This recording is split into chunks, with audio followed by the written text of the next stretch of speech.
Good evening and thanks so much for being with us. The investigation continues today into that fatal accident involving a minivan and a cyclist in St. George. The accident happened late last night around sunset, and it took the life of a Washington City man who leaves behind a wife and 4 children. Ladd Egan's live along State Route 7 in St. George. And Ladd, do investigators know at this point how the accident happened?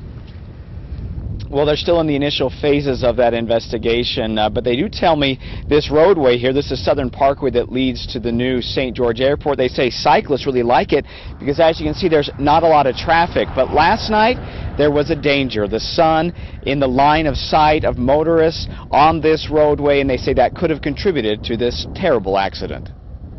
He was doing something he loved to do. He really had a passion for it. 36-year-old Braydon Nielsen spent the last moments of his life surrounded by friends from his triathlon club. It was a very traumatic situation. The scene was also traumatic for emergency responders, whom Nielsen worked with as a registered nurse at the hospital and for Life Flight. He is one of their own, and he's one of us, too. He's done excellent work in the community. He's well known, respected. Highway Patrol Sgt. Jacob Hicks says they are focusing on the conditions when the crash happened Tuesday night just before 8 on Southern Parkway.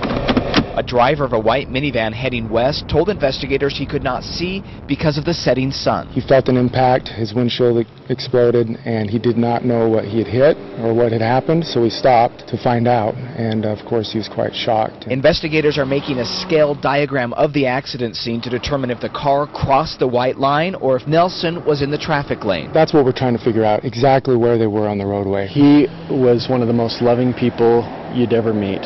He loved his children. Loved his wife. Nielsen leaves behind a wife and 4 children who were inspired, along with hundreds of others, by his determination to run marathons and his struggle to finally finish the Ironman triathlon. I think he was the type of individual that viewed life as a gift and just utilized every single moment of every day to enjoy it. When he walked into a room, he just lit it up with this infectious love for life.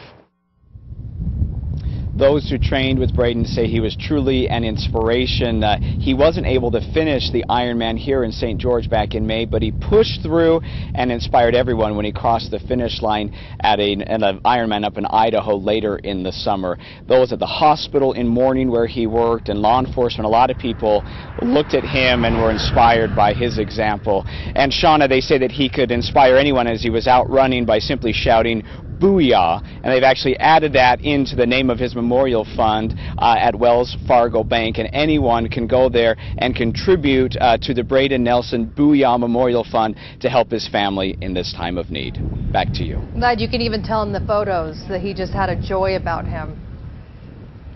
Yeah, such a joy, and they say he didn't exactly fit the mold of a triathlete, and that's right. what made him so inspiring, that ordinary people can do such amazing things. Sad story. Ladd, thanks.